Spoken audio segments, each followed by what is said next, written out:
ficar na frente. Oi. Boa tarde. Boa tarde, então, a todos. Estamos aqui, então, na sala tecnológica do Departamento de Economia e Gestão, para a palestra da Patrícia Evangelista. Então, ela vai falar sobre desenvolvimento de produtos na área de saúde, requisitos e desafios da inovação. A Patrícia trabalha com gestão e supervisão de processos nas áreas de desenvolvimento de produto, assuntos regulatórios e assessoria científica.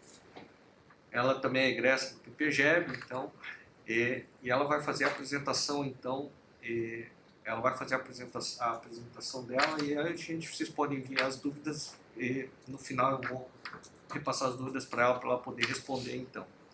Tá? Ela vai se apresentar também, então vamos para a palestra, então. Oi pessoal, boa tarde, tudo bem? Então, primeiramente queria agradecer a todo mundo que está conseguindo participar presencialmente, online, vai assistir depois a palestra.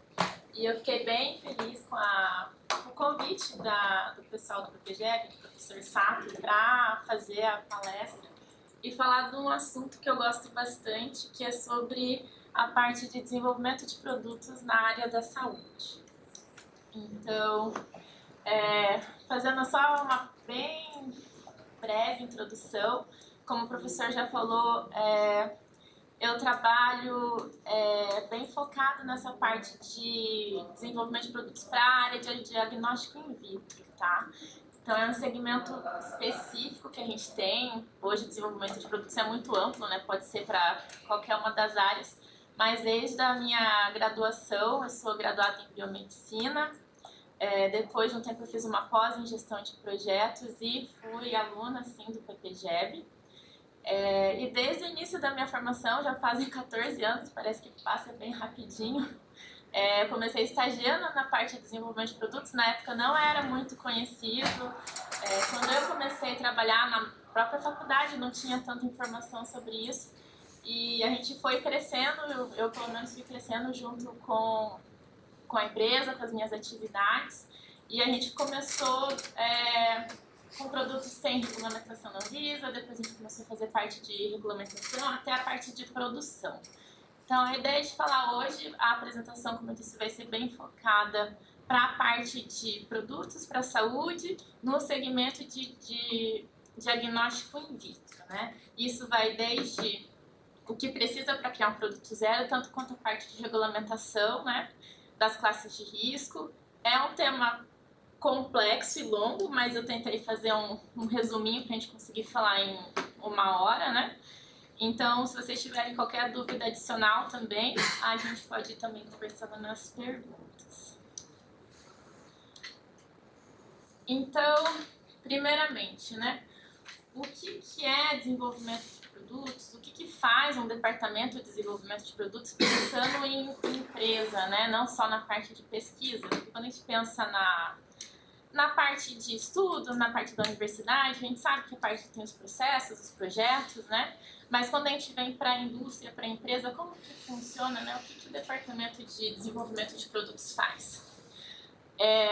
Eu conheço várias empresas e sempre quando fala de desenvolvimento de produtos, às vezes é uma caixinha de surpresas, porque varia muito do que a empresa faz, mas principalmente se a gente falar de desenvolvimento de produtos, é o departamento que vai fazer a pesquisa dos novos produtos que a empresa vai vender. O desenvolvimento de produtos também não faz só a criação de algo novo, do zero, é um departamento também que às vezes, dependendo do fim da empresa, vai fazer a validação das tecnologias novas. Então tem uma tecnologia que já existe, então a gente vai pegar e vai testar para ver se funciona, ou a gente vai usar para outro fim.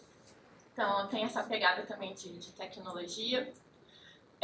Falando em área de saúde especificamente, fora a parte de criar, de fazer, de testar, tem toda a parte de registro e regulamentação na Anvisa, que se for para vender esse produto, se for para ser um produto com fim comercial, tem vários passos que são requisitos de legislação. E também, fora isso, falando de desenvolvimento de produtos, você criou, você tem que passar isso para que vire uma rotina de produção. Então, o Departamento de Desenvolvimento de Produtos cria o produto, registra o produto e ele vai ser responsável de ser uma ponte para as outras áreas da empresa e fazer suporte para que depois tenha uma produção, para que o pessoal do controle de qualidade consiga fazer com que esse produto continue existindo e até depois a parte de suporte, né? Suporte técnico. Então, a gente também trabalha muito com outras áreas, né? Então, às vezes fica meio difícil quando a gente é mais de biológicas, né? De ter um contato que sai um pouquinho da caixinha, mas acaba sendo bem necessário. Quando a gente vê, pensando do começo até o fim, ali a gente vai ter que integrar com bastante área para fazer a coisa continuar rodando. Então, falando de filtros, né? Então, a gente começa do macro, que o desenvolvimento de produtos pode ser várias coisas. Então, eu queria fazer um primeiro filtro, que é falar sobre o segmento de produtos para diagnóstico de uso in vitro. Então, o que é o desenvolvimento de produtos para diagnóstico de uso in vitro? Ele é um processo que vai desde a definição de um produto novo até a criação do produto final. Em termos de Anvisa, quando a gente fala de produto para diagnóstico in vitro, tem uma classificação e tem uma definição da nossa legislação de quais produtos entram nessa categoria, quais produtos não entram. Isso também é parte de muito estudo e pesquisa, né? Então, hoje a gente vai criar um produto novo de laboratório. Qual classe que ele é na Anvisa? Você pode entrar no site, pegar e buscar, né? Porque se você for vender ele depois, você tem que estar isso muito bem alinhado. E dando exemplos práticos, né? Então, quando eu falo de produtos para diagnóstico in vitro, eu estou falando dos testes de PCR, né? O teste de Covid, que foi muito famoso na pandemia. Os testes de ELISA, que é testes de siromatia. Os testes de... Acho que está dando. Deu eco. Os testes rápidos, aqueles que tem as fitinhas, né? O teste de gravidez, os testes também que teve na pandemia, de detecção, de Covid também. Então, tem vários produtos que entram nessa categoria e até tem os produtos auxiliares, né? A gente está pensando muito em kit, mas, por exemplo, uma centrífuga, que é um produto acessório para a rotina diagnóstica, é um produto classe 1. Tem teste de diagnóstico, que é classe 2. Então, a gente tem vários itens que entram nesse bolo de produto para diagnóstico in vitro, que não é a mesma legislação de remédio, que não é a mesma legislação de drogas, né? Então, eles acabam virando em caixinha. E a importância desses itens de testes de IVD, eu sempre digo que a importância deles é a informação, porque eles são produtos que vão auxiliar o médico a dar um diagnóstico para o paciente, né? Então, a gente tem essa parte bem importante na saúde, que é garantir que a gente tem uma informação mais que antes a gente não tinha tanto. Então, por exemplo, poxa, eu tô com dor de cabeça, eu tô com febre. Que vírus dá dor de cabeça e febre? Vários, né? Então, com os produtos para diagnóstico, você pode fazer um teste e falar assim, não, você tá com influenza, não, você tá com Covid, você tá com outras doenças. Então, eles vão ser um auxílio, né, para a parte de diagnóstico e também para a parte de tratamento, né? Existem testes que você tá com câncer, você faz o acompanhamento para ver se teve a remissão ou não. Então, eles são umas fontes muito importantes de informação.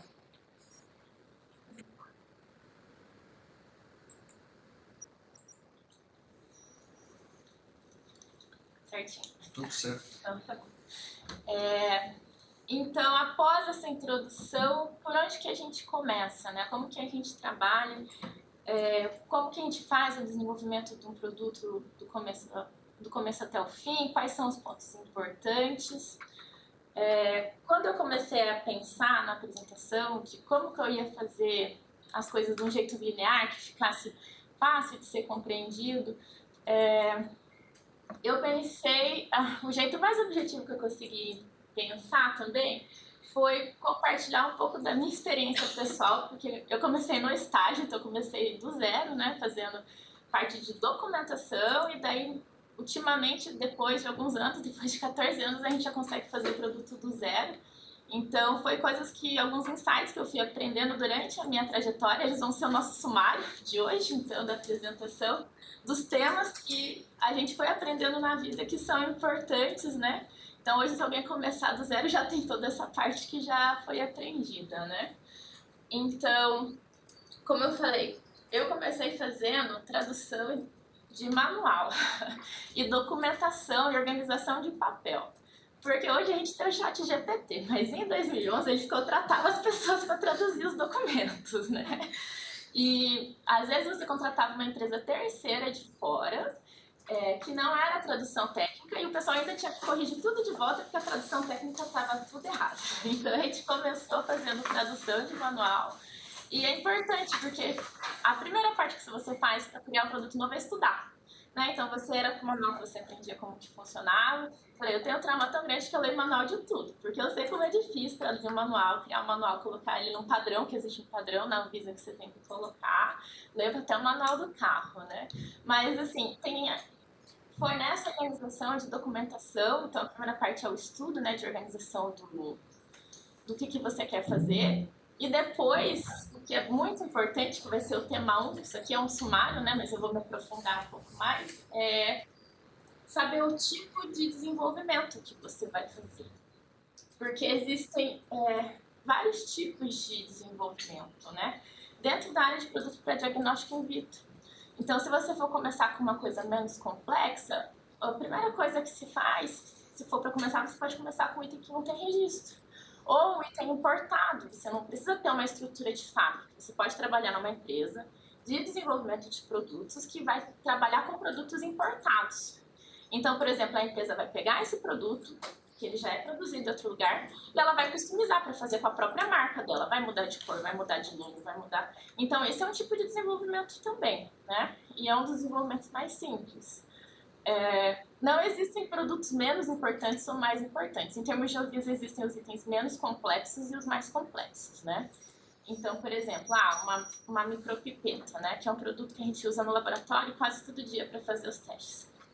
A micropipeta em si, ela não tem um registro, né? Você não precisa regulamentar ela na Anvisa. Mas quem que faz um teste de laboratório sem uma micropipeta? E eu lembro que um dos primeiros projetos que eu fiz foi, pegar uma micropipeta que era customizada e trazer para fazer com a marca da empresa, né? Então, o que você vai fazer de diferente do produto que já existe? Eu sou canhota. E eu não sei se vocês já notaram, as pipetas foram feitas para pessoas destras. Então, se você pega na época... Se eu fosse pegar, eu aprendi a pipetar com a mão direita, gente, porque na minha época não tinha pipeta pra gente canhota. E isso era uma dor que eu tinha, então eu falei que a primeira coisa que eu fiz quando cheguei ao projeto foi assim, eu quero uma pipeta pra canhoto. Porque, é claro que tem como você pipetar com a mão esquerda, mas se você pega, o volume vai estar com a sua mão de dentro. Ou você tinha que colocar o dedo ao contrário pra pipetar, você podia teler. E daí eu lembro que o produto que a gente fez na empresa era um produto simples, nem registro tinha. Ele mudava o cantinho de onde você dispensava, porque hoje ele era de intercambio. Se pegasse com essa, só virava o dispenser pro outro lado. E assim, é um produto que não tem registro, mas foi uma pequena inovação que dá pra melhorar a vida de muita gente, tipo a minha, que sofria muito com isso, né? Então era um produto pequeno que você pode inovar. Claro, depois, centrífuga. A centrífuga é um produto classe 1. Um dos primeiros projetos que eu fiz também, lá mais ou menos em 2012, as centrífugas elas ainda tinham um rotor com escova. Se você abria, não era motor de indução. E tinha uma lei só em Santa Catarina que proibia, mas no resto do Brasil era possível. Só que às vezes elas estouravam, dava muita manutenção, sempre tinha um técnico dentro para fazer manutenção de centrífuga. Então a gente trocou para um motor de indução. Então, assim, são coisas... A gente não criou uma centrífuga do zero, eu não criei uma pipeta do zero, mas a gente fez otimizações. Então, isso também é desenvolvimento e inovação, né? Então, quando você for começar a fazer um produto, você tem que saber qual que é o tipo que você vai fazer. Porque pode ser desde um produto simples ou a gente vai fazer uma produção mesmo, né? Vai criar um produto, vai comprar matéria-prima e vai fazer. Então, a gente vai falar um pouquinho mais sobre isso no tema 1. Depois, o tema 2 eu já iniciei, mas com certeza o requisito de legislação é para saber qual tipo de produto vai ser, se vai ser classe 1, classe 2, se eu sou autorizado como empresa a vender esse tipo de produto.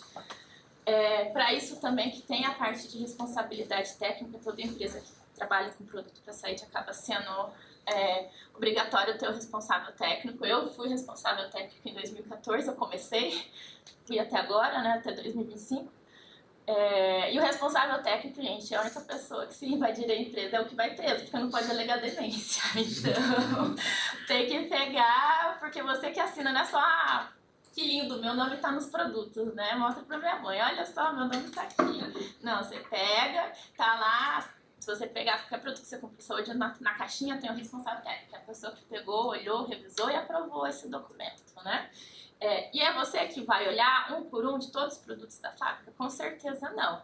É por meio da organização, da documentação de projetos que você vai garantir que isso continue. Por isso que é muito importante, que é o nosso tema 3, que a gente vai conversar um pouco mais pra frente, que é ter um fluxograma de desenvolvimento.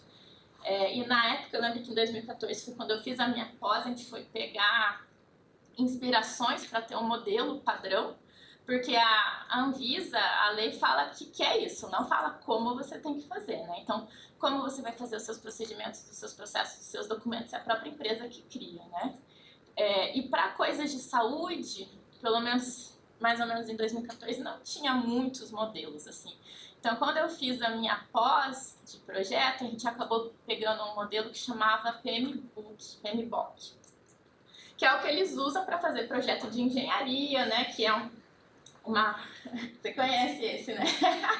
É padrão, mas assim, tem que ter constância. Não adianta só um projeto funcionar na minha mão, e quando passa para o colega não funciona, ou funciona com o colega e não funciona comigo. E a gente vê que na pesquisa isso acontece muito, né? Tem um protocolo que você criou, mas tem que ser na sua mão que ele funciona, né? E não pode ser assim, você tem que pegar e criar o protocolo que todo mundo consiga seguir, e ele siga e ele aconteça. Então a gente acabou usando essa inspiração, a gente trouxe o PMBOK para a parte da saúde, que era uma organização de engenharia, né, que o pessoal tinha uns ciclos, né, as fases são 5 fases, e isso facilitou muito mais para frente a nossa vida em inspeção. Porque quando eles falam, mas por que você faz isso? Porque a gente segue uma metodologia de projeto que chama PMBOK, que tem essas fases. E também às vezes fica fácil para argumentar, porque no tema 3, na fase 3, depois que você tem o fluxograma de desenvolvimento, e você quer ir para produtos mais complexos, aconteceu isso também na empresa que eu trabalhava, a gente migrou de só ser um importador para ser uma fábrica. Então, a partir do momento que a gente virou fábrica, a gente precisou ter certificação de boas práticas de fabricação, porque eram produtos para a saúde, e a gente precisava ter uma metodologia, e a gente é auditado todo ano pela Vigilância Sanitária Local, e de tempos em tempos é estadual, e na CBPF veio a Anvisa nacional, né? Então, se a gente não tiver argumentos e metodologia, cada auditor vem e fala, mas eu queria que você fizesse isso. Mas eu queria que você fizesse aquilo. Então, é bom ter um fluxograma, um método bem desenvolvido, bem padronizado, que você tem embasamento para discutir sim ou não, ou por que você faz aquilo, né? O tema 4, que eu queria entrar também, que fora toda a parte de organização, se a gente for pensar em produção, são os requisitos da produção, que a produção é o coração da fábrica, né? Então, uma produção bem organizada, que não vai ser você do desenvolvimento que vai fazer, é o que garante que os produtos sejam vendidos, e que eles tenham constância, que a gente não tenha reclamações, né? E que eles sigam o que você desenvolveu, porque às vezes você desenvolve o produto, se não tiver tudo muito bem documentado, na metade para o final o produto às vezes acaba mudando, né?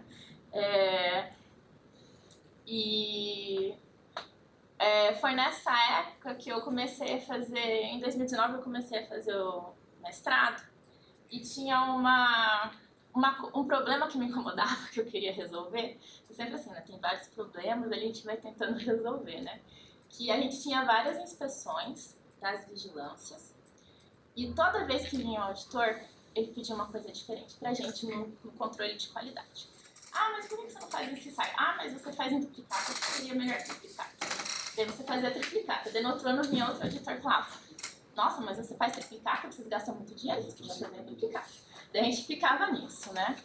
E não existe, para controle de qualidade de produto para saúde, no FDA, na Europa, até eles têm alguns kits.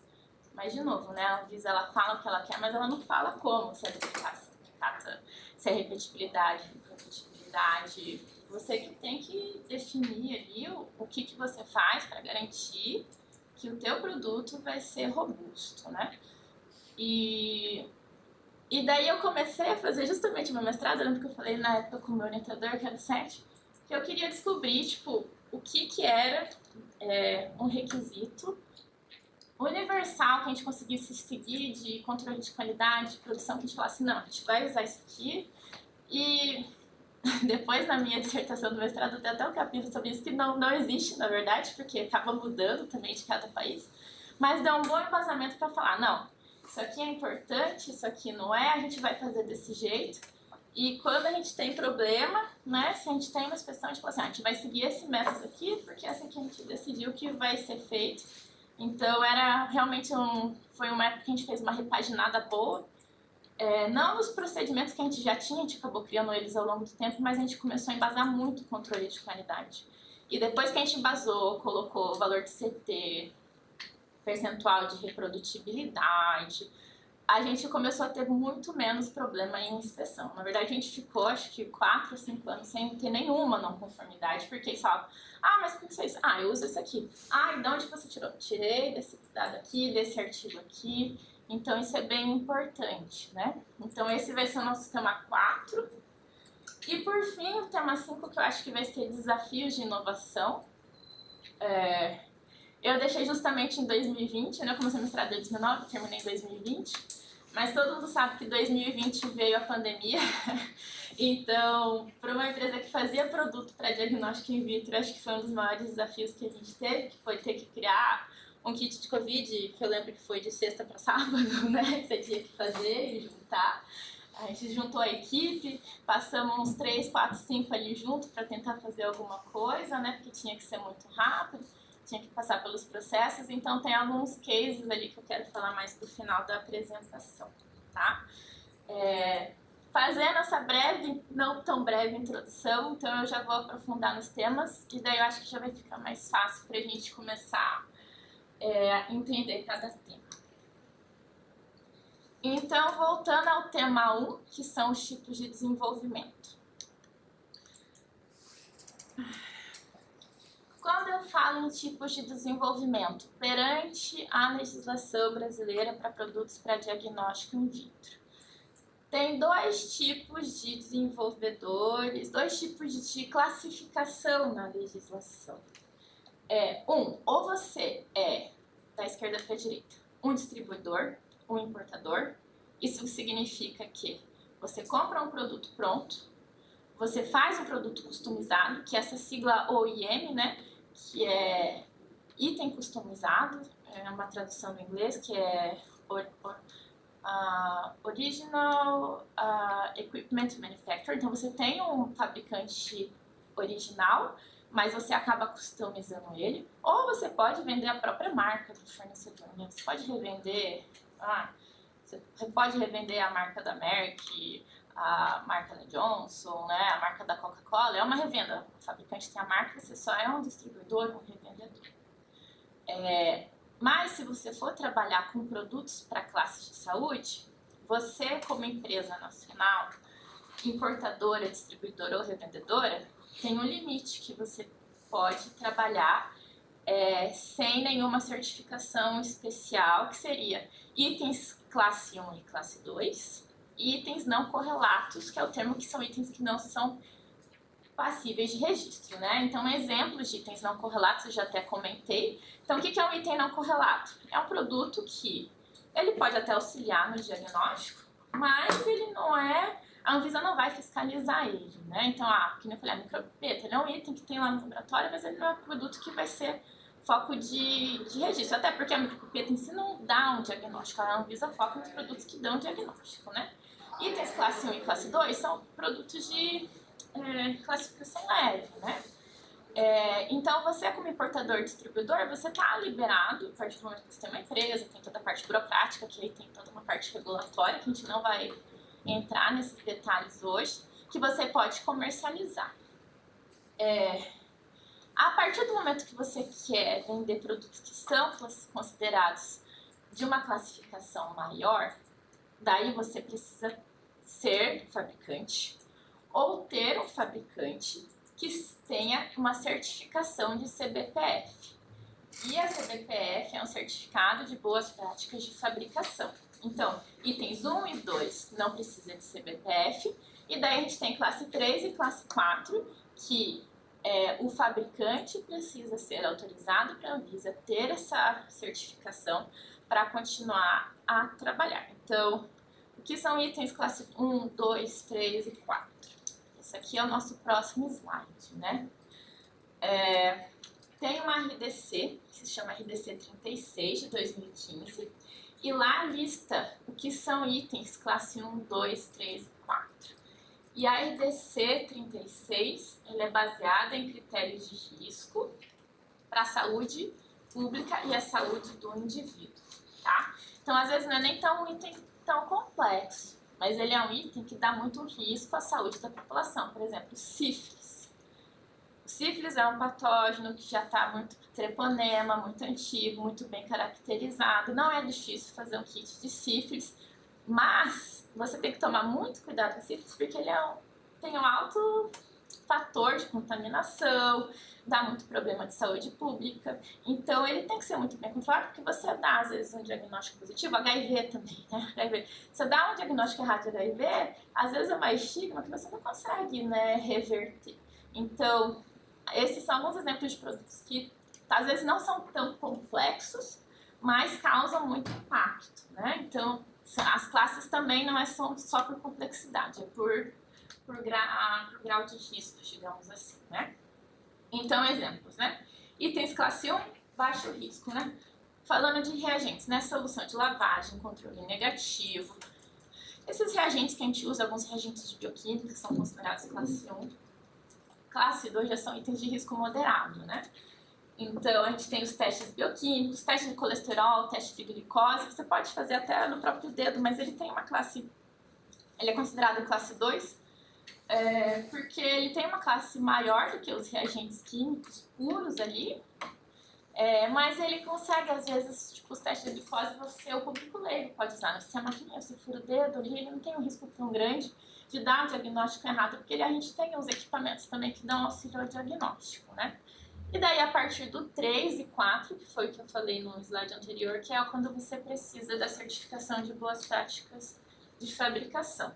Então, aí já vai entrar teste de hepatite, teste de marcadores tumorais, e os itens de classe 4, que são os riscos de doenças infecciosas com alto impacto na saúde, que são os próprios testes de HIV, hepatite C, sífilis. E essa lista, gente, da RDC, ela vai mudando, né? Então, às vezes, existem itens que migram de classe, que vão de 2 para 3, de 3 para 4, e tem itens que às vezes regridem, né? Que eles vão de 4 para 3, então sempre que você for fazer um produto novo, tem que conferir isso, porque já aconteceu também, às vezes, um produto que não era regulamentado passar a ser regulamentado. Por exemplo, kit de extração de DNA e RNA. Até ano passado ele não tinha regulamentação na Anvisa, não era um produto controlado. E daí teve uma norma em julho que eles iam passar a ser produto de controle. Então, tipo, às vezes, não, isso não tem, você não olha, mudou a legislação, mudou a classificação, né?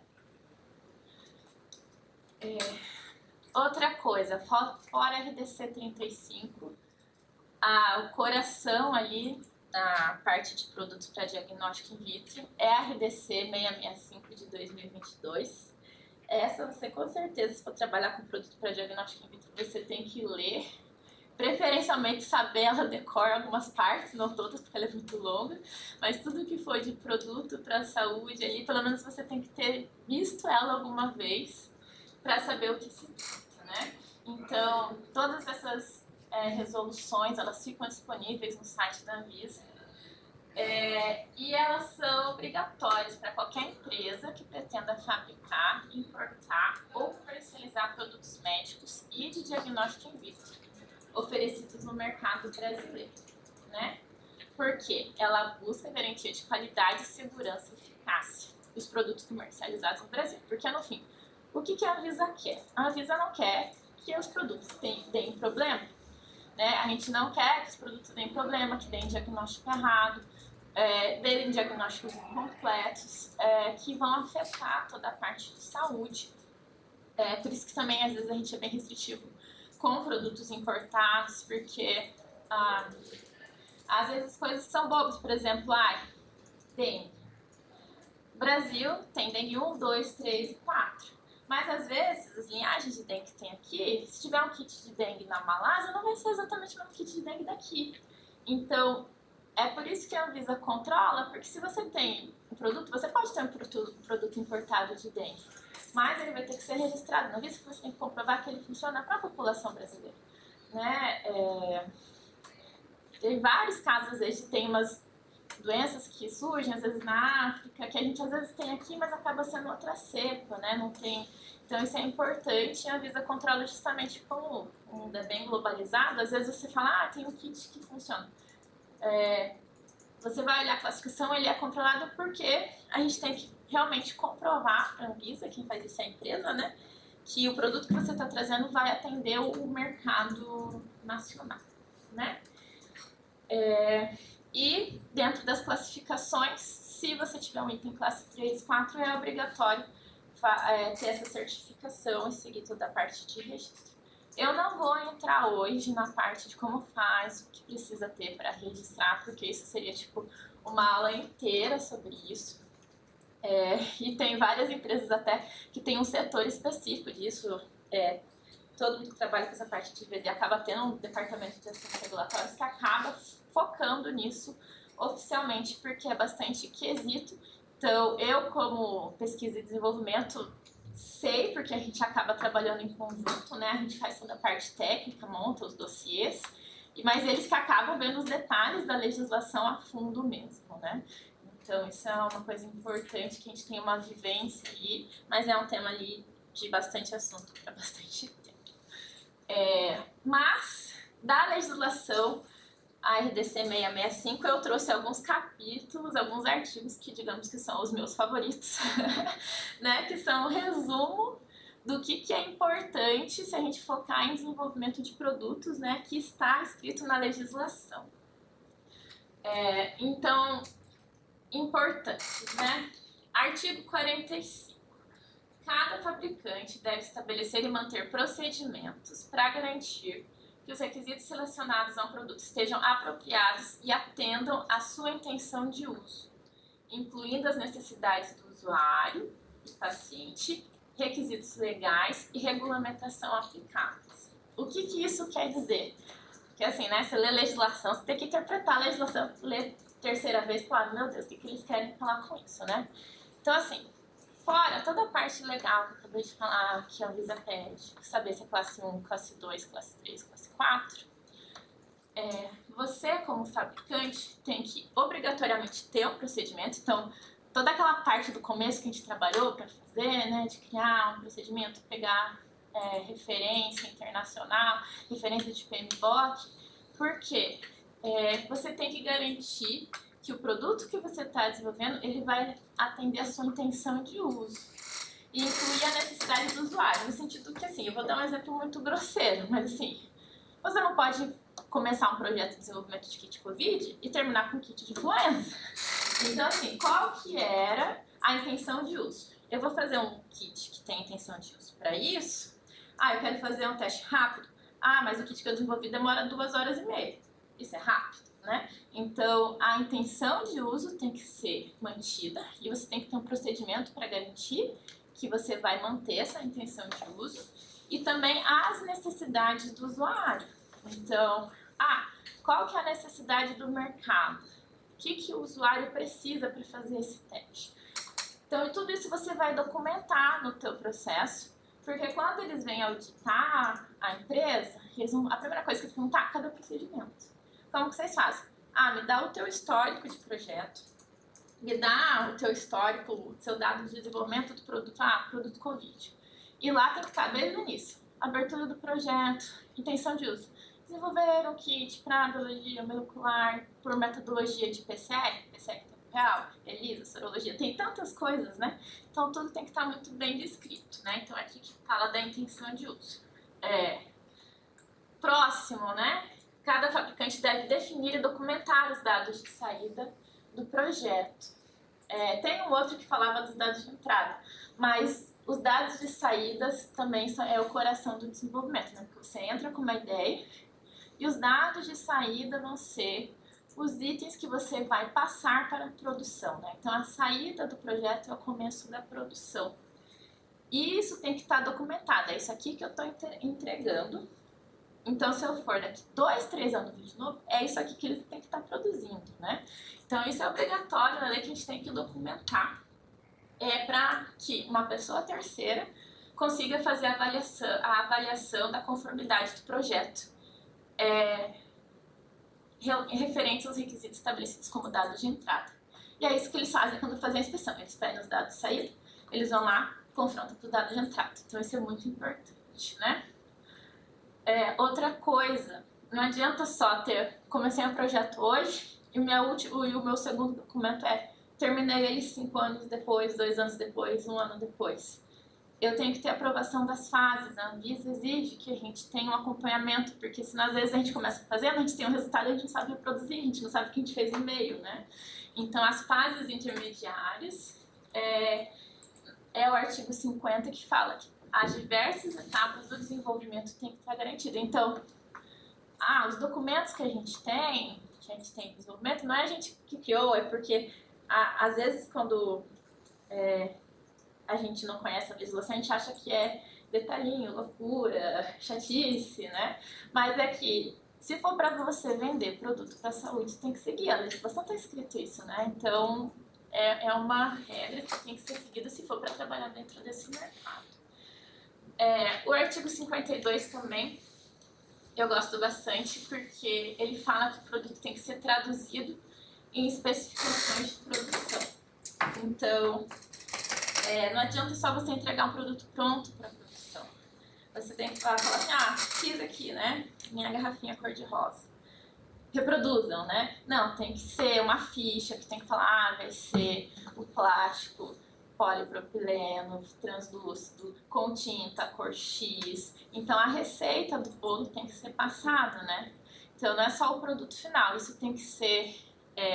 tem que ter a foto, tem que ter a documentação, tem que ter a validação, mas tem que ter a receita detalhada de como que você vai fazer, né? Isso tem vários nomes na empresa. É ficha técnica, estrutura de produto, receita, seja como for. É assim, se eu for comprar o produto, qual que vai ser o código, porque às vezes a cor rosa da marca 1 é diferente da cor rosa da marca 2, né? Então, se isso for um impeditivo para o teu desenvolvimento, você tem que falar que esse fabricante é exclusivo. Então, isso também tem que ser testado no desenvolvimento, né? Se você tem uma variação de produto, se você tem um produto que aceita a variação de fabricante, se você vai fazer um fabricante único, né? Então, isso são etapas importantes e está no artigo 52, que faz parte da especificação. Porque a especificação do produto é a lei. Então, por exemplo, se você colocou na especificação que vai ser o Pantone número 1, cor-de-rosa, fabricante X, se alguém que trabalha no compras, sei lá o que, nossa, eu recebi uma promoção, tem o Pantone 1 rosa do fabricante Y. Não pode comprar, né? Não pode comprar na produção, a não ser que seja aprovado. Então, quer dizer que a gente nunca vai poder alterar um produto? Não, quer dizer que para alterar um produto tem que passar por aprovação. Então, você não vai pegar na produção de hoje e vai colocar. Vai começar um fluxo de mudanças e daí você vai testar se às vezes o fornecedor de produção é bom. Então, talvez na próxima produção você consiga fazer. Então, se o dia tiver uma promoção na próxima produção, você vai poder comprar. Mas uma coisa assim, tudo que é muito tempestivo para o produto da saúde não pode. Você tem que ter o tempo da mudança para fazer registro. E dependendo da alteração, você tem que mandar de volta para a Anvisa. Então, coisas pequenas, alterações pequenas, você não precisa, às vezes, notificar. Eu troquei uma etiqueta para quadrada para uma etiqueta redonda. Isso é questão do fabricante. Mas eu tinha escrito que o produto tinha referência X e agora fazer X e uma vírgula, tem que mudar, atualizar a documentação da Anvisa. A tampa mudou de verde para azul, a tampa não precisa, mas se você mudar a etiqueta, você precisa mudar, porque a etiqueta é a identificação do produto. Então, são várias coisinhas que às vezes você vai pensando, por isso que sempre tem que ter um departamento responsável por isso também, regulatório, que ele vai confirmar se algumas pequenas ideias são aplicáveis, né? Outra coisa importantíssima, que é a parte de validar o produto do projeto, né? Então, o que isso significa? Eu vou pegar, vou testar e vai ter um tema, que é os requisitos de produção, que é especificamente como você valida que o produto que você desenvolveu, que os requisitos que você colocou no começo do seu projeto vão ser reproduzíveis, né? Vai ser na produção, no piloto. Então é assim que você valida. E a Anvisa entende que para você registrar o produto, as primeiras 3 produções, elas são treino, ela é o piloto, né, que a gente chama. Pra gente ver se a gente consegue reproduzir 3 vezes igual. E daí depois desses dados que a gente vai pegar para usar, para registrar, para validar o produto. Daí também fala que essa validação não é qualquer teste, então ela tem que ter aquelas condições operacionais pré-determinadas, que a gente já conversou ali, que eu já dei um spoiler de que precisa ser definidos os critérios que a gente vai usar para essa validação. E assegurar que o projeto seja liberado para produção apenas quando for aprovado por pessoas designadas. Então tem que ter uma estrutura da empresa. Quem que vai aprovar, quem que vai ser responsável, quem que vai monitorar depois, né? Então tem todas algumas partes ali bem burocráticas. E também da produção, que a partir do momento que você termina o desenvolvimento, você passa para a equipe de produção. A produção precisa ter... seguir, digamos, as especificações e ter controles muito afiados de produção. Então, vai ser responsabilidade, que é o capítulo 5, que é um capítulo que eu gosto bastante também, que fala sobre como o fabricante vai controlar depois e monitorar todo o processo de produção, como que o pessoal do controle de qualidade vai garantir as conformidades com as especificações, como vão ser esses procedimentos de inspeção e testes. Então, tudo isso está escrito na legislação. E, assim, tem muito mais artigos, mas acho que esses falam principalmente o que a gente está conversando. E eu acho que se vocês forem parar para pensar, não tem nada falando, você tem que fazer 3 lotes, você tem que fazer isso. Eles só falam que é requisito. Então, por isso que todo o resto de como fazer isso vem, é base de muito estudo e de referência, né? Então...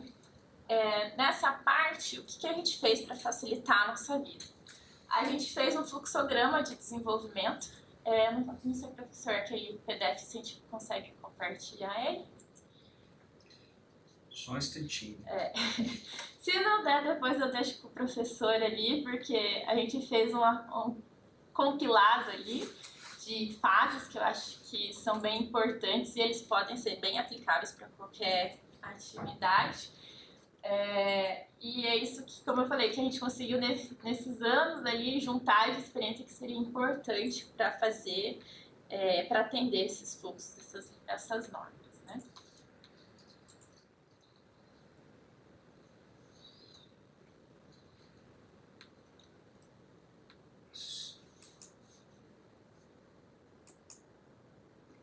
Só um instantinho.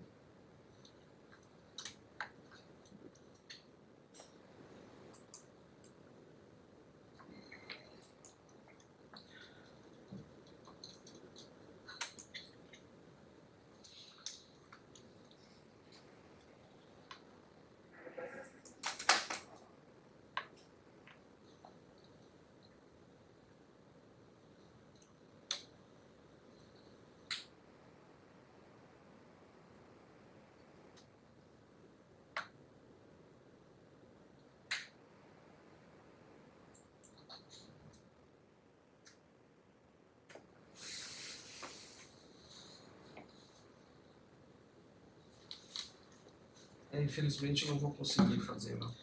Eu vou deixar o PDF com o professor, depois dá para compartilhar também, a gente pode deixar depois ali o link. Mas basicamente, gente, a gente dividiu o desenvolvimento em fases. São 5 fases, resumidamente, que a gente tem para o desenvolvimento, né? Então a primeira fase, que é a fase 1, é a fase de início, né? Tem que começar, é uma coisa tão óbvia, assim, mas o início tem que ser documentado. Então, assim, dia 24 de abril foi iniciado o projeto. E quando você trabalha, às vezes, numa empresa, o tempo passa muito rápido. E às vezes acontece assim, mas o que começou esse projeto? Por que ele está aqui, né? Então tem que ter assim, autorizado pela gerência, né? Aprovado, sei lá o que ele foi começado. Então o início é importante porque ele mostra o histórico, né? Do porquê foi aprovado naquela época. Porque às vezes pode mudar as necessidades da empresa, né? A segunda fase é a fase de planejamento. O planejamento ele é o coração do desenvolvimento. Um planejamento muito bem feito, ele economiza muito erro na metade para o final. Então, você gastar o tempo de sentar, de ver um escopo do projeto, pesquisar o que seria o melhor item, custo, recurso, se você tem estrutura para fazer isso. Então vamos pensar na empresa Covid, né? O exemplo mais fácil de todos. Eu quero... Às vezes quando vem da gerência pra gente fazer um projeto, eles vão falar, eu quero que você faça um kit de Covid PCR em tempo real. Eles falam assim, quero um kit de Covid. Daí você fala assim, que tipo de kit de Covid, né? Porque tem ELISA, tem de PCR convencional, PCR em tempo real, tem teste rápido, né? O que você precisa nesse kit? Tem que ser para o pessoal de laboratório ou tem que ser para o usuário final? E às vezes as pessoas também... Você tem que ir cutucando para ver qual que vai ser. Tem que ser... Não, vai ser para o laboratório. Então você sabe que não é um teste rápido. Porque o teste rápido, o foco dele é o usuário final. Claro que você usa dentro do laboratório também. Mas, o que você quer? Sensibilidade? Especificidade? Não, tem que ser muito sensível. Poxa, tem que ser muito sensível, tem que ser PCR. Né? Então, assim, você vai fazendo, porque às vezes você vai entregar um produto e você fala assim, não, mas eu queria aquele que saía em 5 minutos, né? E é um teste de chip. Então, o planejamento é você sentar, poxa, eu vou fazer isso. A minha fábrica, ela tem tudo que precisa para fazer o kit de PCR ou kit de tira? Vou precisar contratar gente, né? Outra coisa importantíssima, né, que a empresa é comercial, né? Quanto que esse produto tem que custar no final? Porque não adianta você chegar no preço do mercado, entendeu? Então, isso é importantíssimo e é tudo que você coloca no planejamento, que você perde ali, que seja 2 semanas de fazer o planejamento, que vai economizar, você tá na metade e você fala, por que você tá fazendo isso? Não era isso que eu pedi. E voltar, né? A terceira etapa vai ser a execução, que é quando você vai só colocar o planejamento em execução. Então, se você planejou bem, você não vai ter surpresas, você vai ter alguns imprevistos que sempre acontecem no desenvolvimento. Mas você não vai ter, poxa, não era isso que eu queria, né? Então você vai documentar, e por isso que as fases, estava escrito na legislação que a fase tem que ser aprovada. Porque eu fiz a fase 1, né? A empresa foi lá, a responsável assinou. Fase 2, isso aqui é meu planejamento, isso aqui que eu vou fazer, isso aqui que eu vou entregar. Mas não era isso que eu queria? Você aprovou aqui que era isso que a gente vai fazer. A gente vai, não pode mudar? Pode. Mas então a gente vai revisar o nosso escopo falando que agora a gente precisa disso. Porque isso toma tempo. E depois, em empresa normalmente a gente tem prazo de desenvolvimento. Um produto de fabricação, classe 3, tem que ser feito em 18 meses. Um produto, são os tempos, né, que eu tinha experiência. Produto não correlato, tem que fazer em 6 meses. Então, por que você está 9 meses? Porque a gente mudou e isso vai gerar mais tempo. Então, toda a parte de execução vai ser mais focada no controle do tempo. Depois da execução, tem um monitoramento que a gente chama de quarto, mas ele acontece durante todas as etapas, né? Que é ver se o que a gente planejou está acontecendo, isso é por reunião, isso por verificação dos documentos, né? E por último, a parte de execução. E os requisitos de produção, que eu falei que são o coração, né? Ele vai ser dentro da execução, do final, que assim, a partir do momento que você desenvolve o produto, eu trago o produto, testo o produto, fiz a viabilidade dele, né, na empresa que é comercial, vi que ele vai ser bom para o mercado, então a gente vai produzir para colocar aí. Então a gente vai fazer essa primeira produção piloto, e daí nessa produção do piloto que a gente vai testar a equipe de produção. Então, requisitos de produção para validação de produção é o piloto, tá? E o que é necessário, né? Quantos kits eu preciso para fazer um teste piloto? Varia muito, varia muito. A gente tinha até uma tabelinha que a gente usava e que ela era, né, dinâmica, que você colocava o produto, você colocava algumas premissas, né? Então, você precisa saber o número dos testes, você tem que ter um formato que você vai fazer por kit. Você tem que saber a quantidade de testes que você vai usar para controle de qualidade. E ela era uma tabela, digamos, mais dinâmica, assim. Então, por exemplo, se você tem um kit de 25 testes, você não pode precisar de 50 testes para fazer controle de qualidade, né? Então, ou você vai precisar de 2 kits, ou você vai precisar fazer uma embalagem maior, né? Só que o objetivo também do projeto piloto é você economizar dinheiro. Então, por exemplo, eu vou fazer um kit de 100 testes, mas eu só preciso de 50. Por quê? Porque os 3 lotes são os 3 lotes estabelecidos para a Anvisa e eu vou abrir uma caixa. Se eu só usar 10 testes, os 90 vão ser jogados fora, né? Então, porque eu tenho que ter 3 lotes, não 3 testes, são 3 lotes, são 3 caixas diferentes. Você vai amostralmente na produção, pega uma caixa e testa. Daí você vai de outro lote, vai lá e testa. Então a gente tinha uma planilha de cálculo para falar, não, se for fazer um kit com 25 testes, vai usar 25 testes de controle de qualidade. Então a primeira coisa que a gente fazia era, a gente começava definindo como que ia ser o nosso controle de qualidade, quantos testes a gente ia precisar. Esse é o mínimo? Então esse vai ser o tamanho do nosso piloto, né, que economiza kits, você não precisa ter mais caixas e múltiplos e tudo mais. Depois na produção de revenda você pode ter outras representações, pode ser 25, 50, 75, né? Sabendo que você sempre vai usar no mínimo essa quantidade de testes, mas para o piloto que é uma parte mais testes, né, a gente fazia isso. Número de equipamentos validados também é importante para a Anvisa, porque se eu falo que ele roda com 5 máquinas, eu como empresa tenho que garantir que toda a produção ele roda em 5 máquinas. Então se eu for testar 5 máquinas, eu tenho que fazer kit suficiente para 5 máquinas. Se a gente colocava aqui a planilha do cálculo para gente, e acontecia muito de, às vezes, você fazer produção e dar quantidade diferente. Aí. Tá transmitindo? Não, tá rodando aqui. Tá bom. Então é importante porque, às vezes, você compra toda uma matéria-prima para fazer o piloto.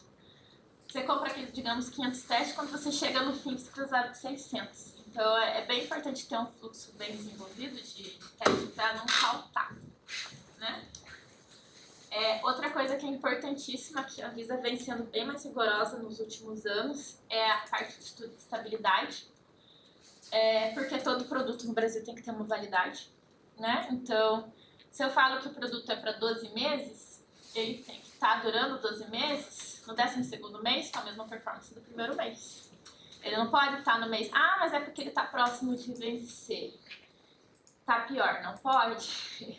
Por isso que o produto que vale 12 meses, a gente faz ele para 18, porque 12 ele tem que estar bom. Então, se a sua curva está em 18, você não pode dar aquela validade de produto, porque se eu falo que é produto para diagnóstico, se eu vou detectar uma cópia de Covid, eu não posso ver ele com 18 meses, está detectando 10.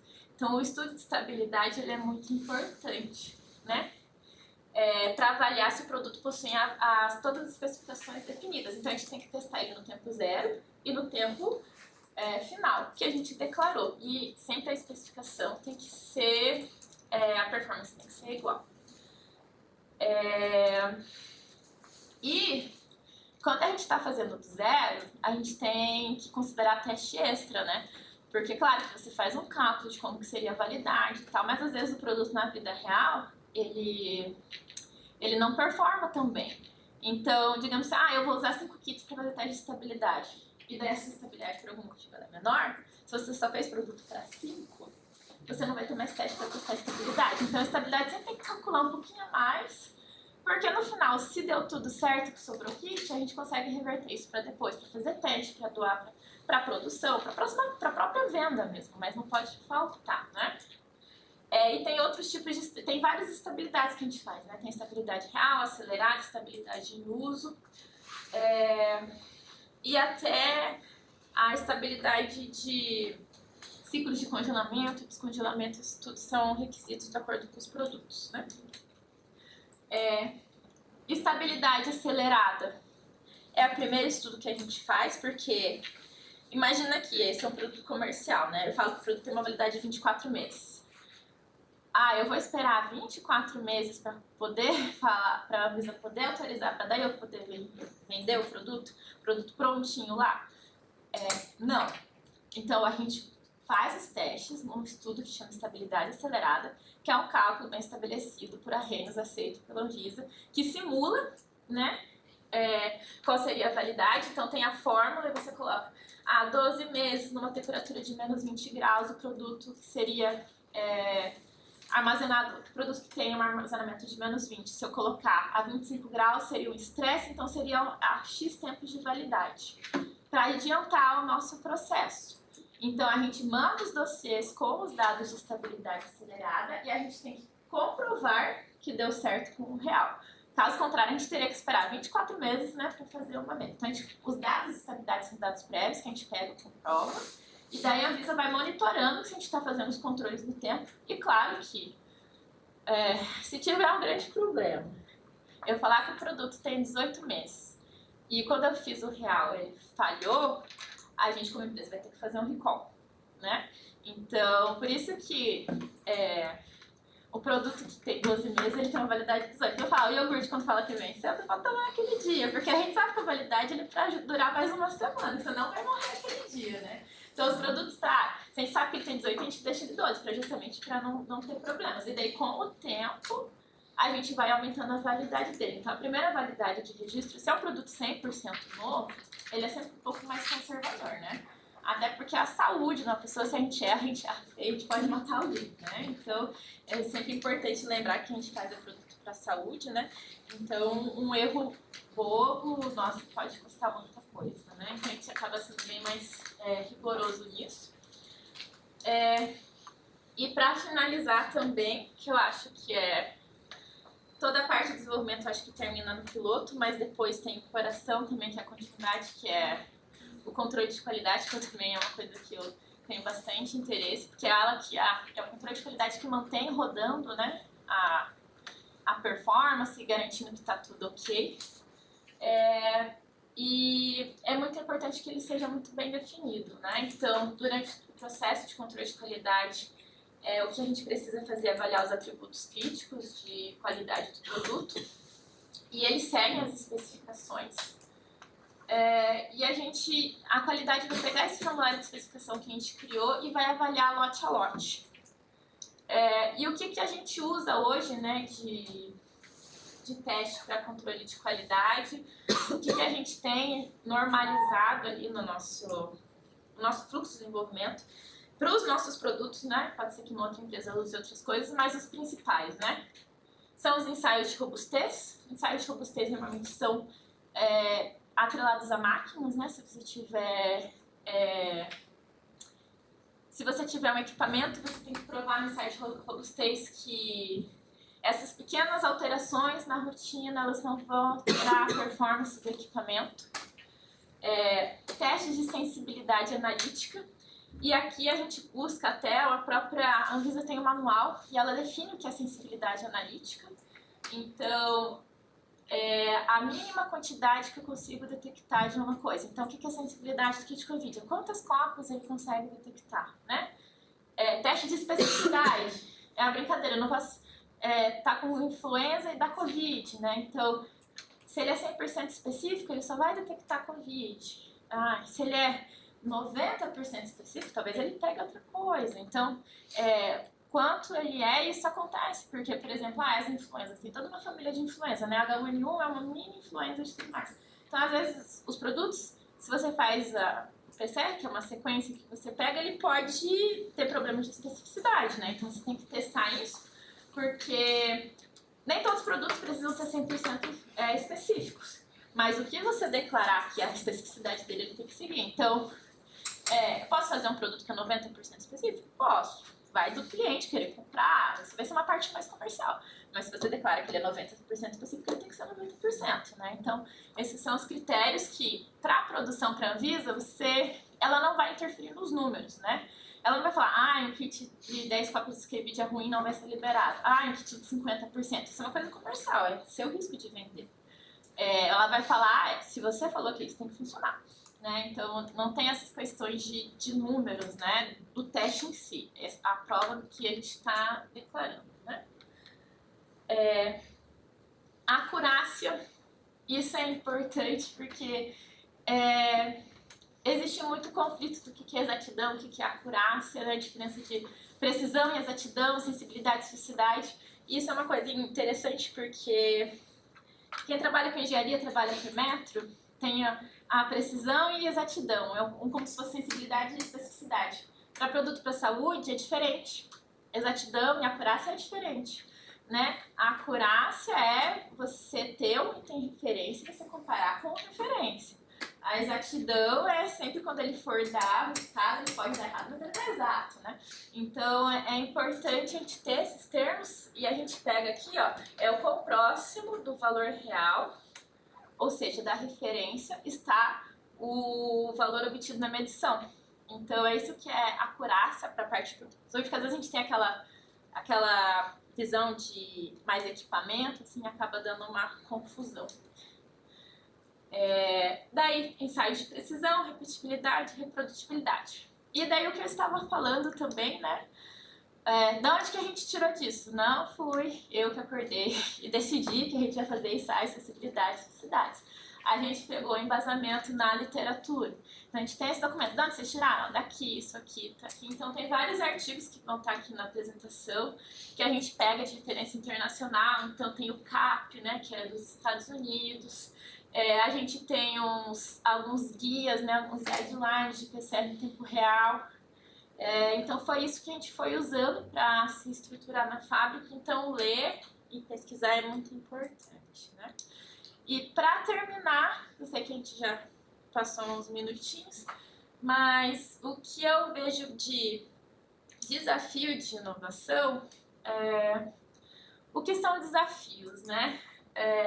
A gente pode ter desafio em várias partes, né?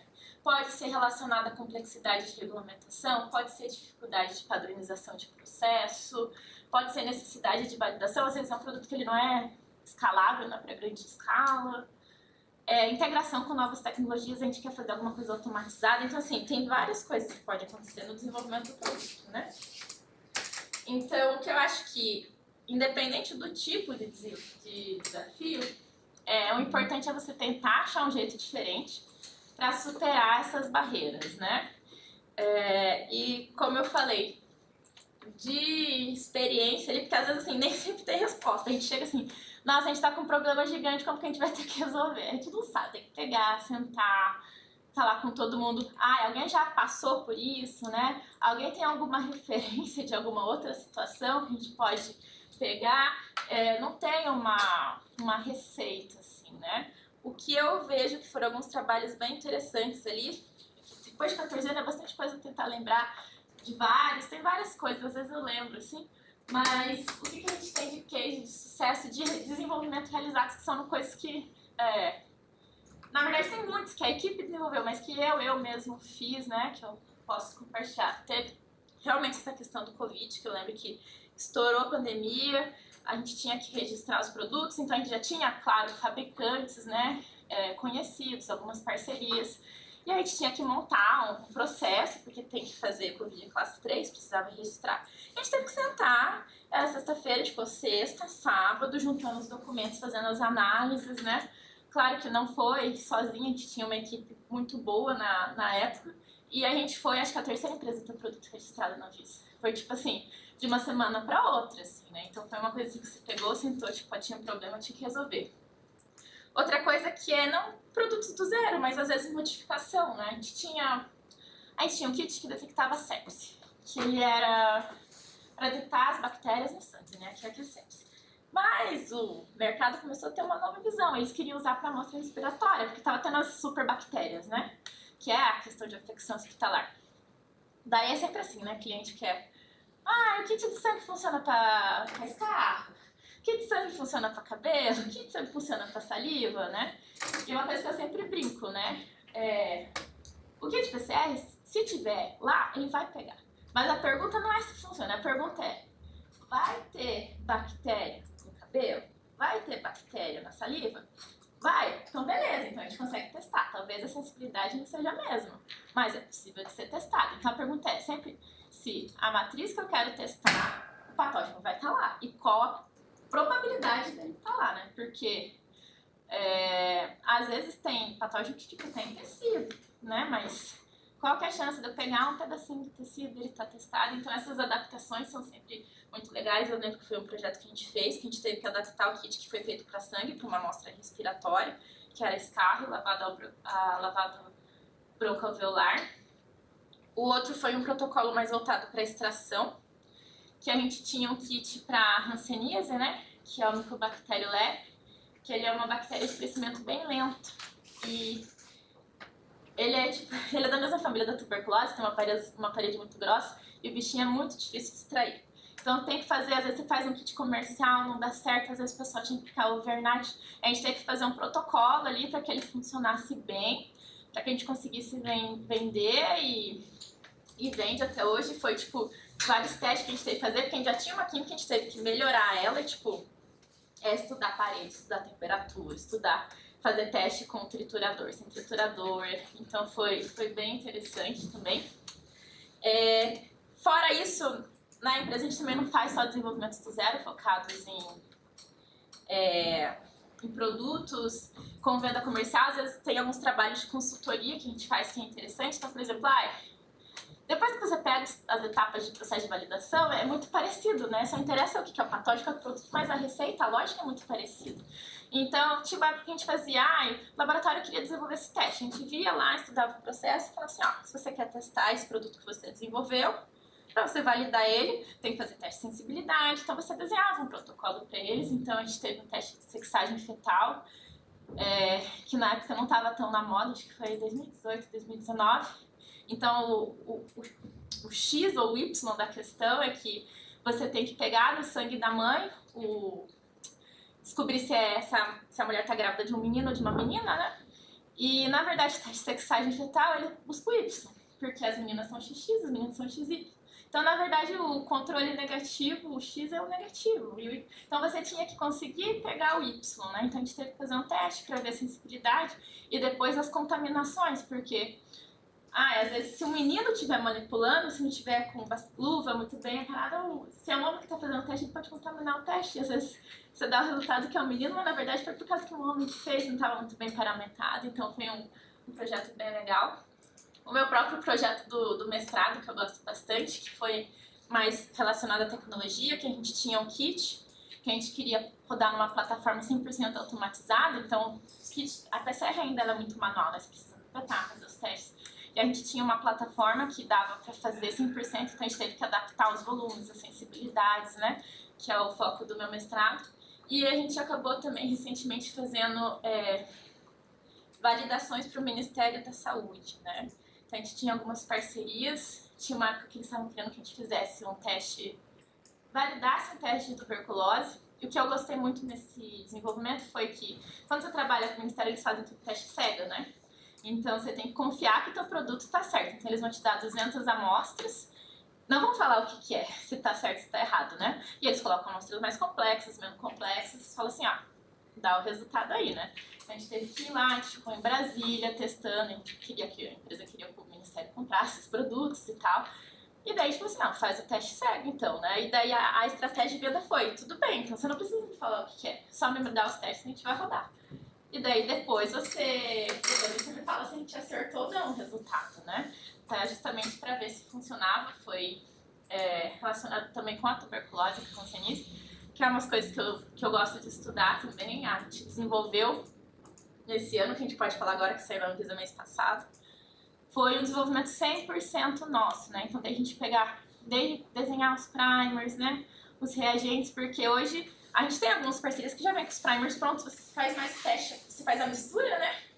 E faz as validações. Então, a gente desenhou tudo desde o início, que eu acho que foi uma coisa bem legal e é bem difícil uma empresa fazer tudo 100%.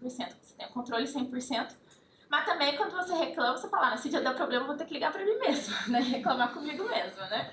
Porque às vezes quando você reclama, se você tem um provedor, você tem que ligar, olha, isso aqui não deu certo, né? Então, o desenvolvimento 100% acho que é um dos últimos passos que a gente conseguiu fazer. E com o tempo, a parte de inspeção internacional, porque não adianta só o seu processo ser bom, os seus fornecedores, seus fabricantes têm que ter um processo redondo.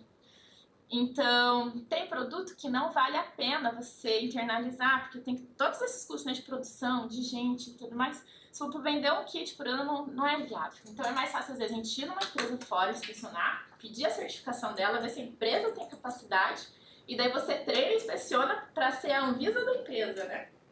E foi isso que a gente fazia inspeção internacional para garantir que os nossos fornecedores tinham os mesmos critérios e a gente tinha uma troca muito interessante. Assim. Então, acho que são lições que você aprende de outras realidades, né? Regulamentação de outras áreas, e isso é bem gratificante também.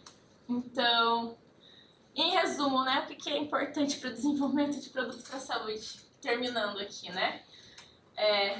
Estudar casos de sucesso no desenvolvimento de produto oferece ótimos insights, né? Nada se cria do zero, você sempre pega uma inspiração de algum lugar, por isso que ler artigo, né? E outros desenvolvimentos são muito importantes.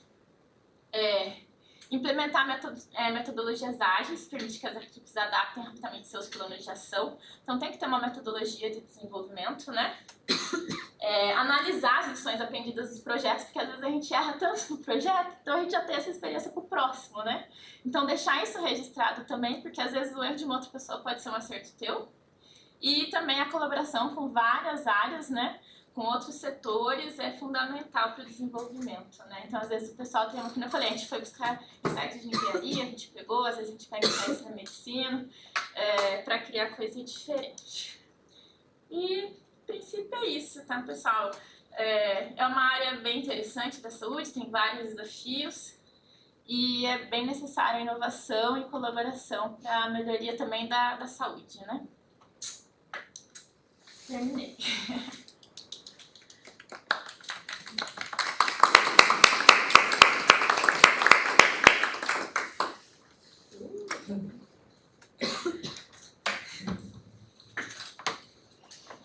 Alguma pergunta?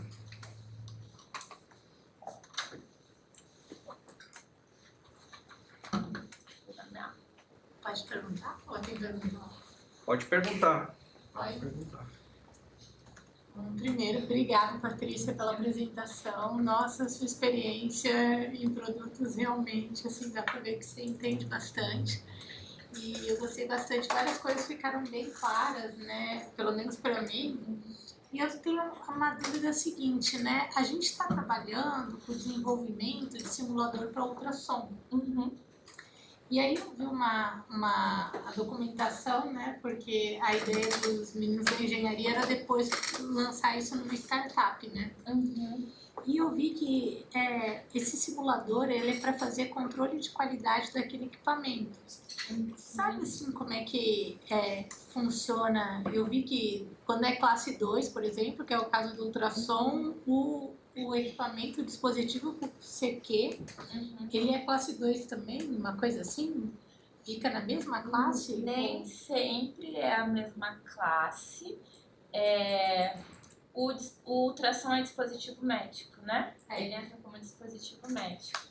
A gente já teve casos que a máquina às vezes é classe 1 e o controle de qualidade é 2 ou pode ser revertido. Então, se você tem a máquina em si é classificada como classe 2, se o controle de qualidade for dedicado, só pode ser usado nele, etc., normalmente ele segue a classe. Mas se for um controle de qualidade genérico, ele não precisa ser a mesma classe. Você certifica que ele é um produto que não sozinho, né? O importante é o que ele faz sozinho, né? Não vai afetar a saúde e tal.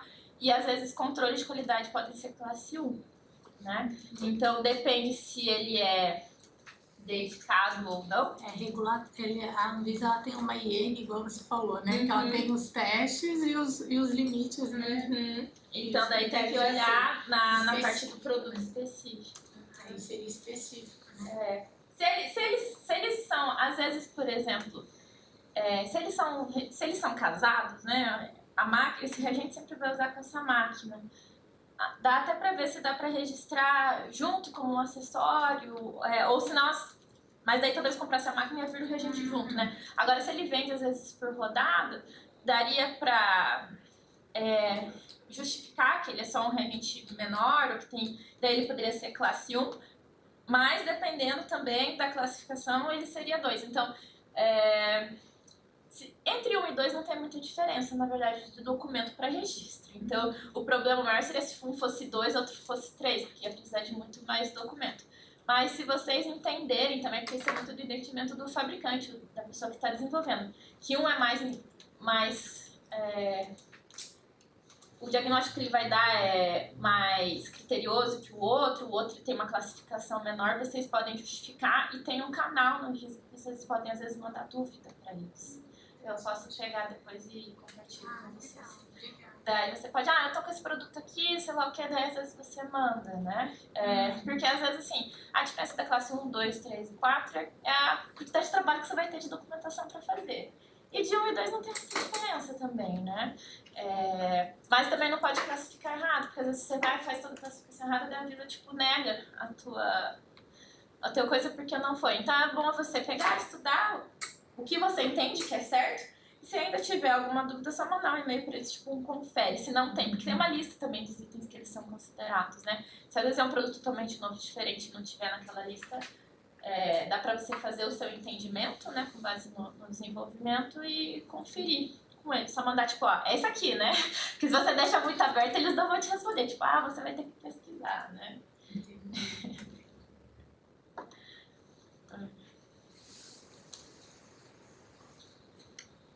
Bom, no chat aqui não tivemos nenhuma dúvida. Então, se ninguém tiver mais nenhuma dúvida, nós vamos encerrar por aqui. Bom, se alguém tiver alguma dúvida depois, o professor tem o meu contato, acho que estava na apresentação também, os meus contatos, o LinkedIn, acho que meu e-mail também. Vocês podem mandar mensagem, não tem problema nenhum. Bom, então vamos encerrando por aqui essa palestra. Agradecer de volta a Patrícia, desejar a ela sucesso na nova empreitada aí, né? Nas novas empreitadas e de volta. Agradecer pela palestra aí para o pessoal. Muito obrigado. Obrigada. Então tá, vamos encerrando essa transmissão e a gente se encontra na próxima então. Até mais.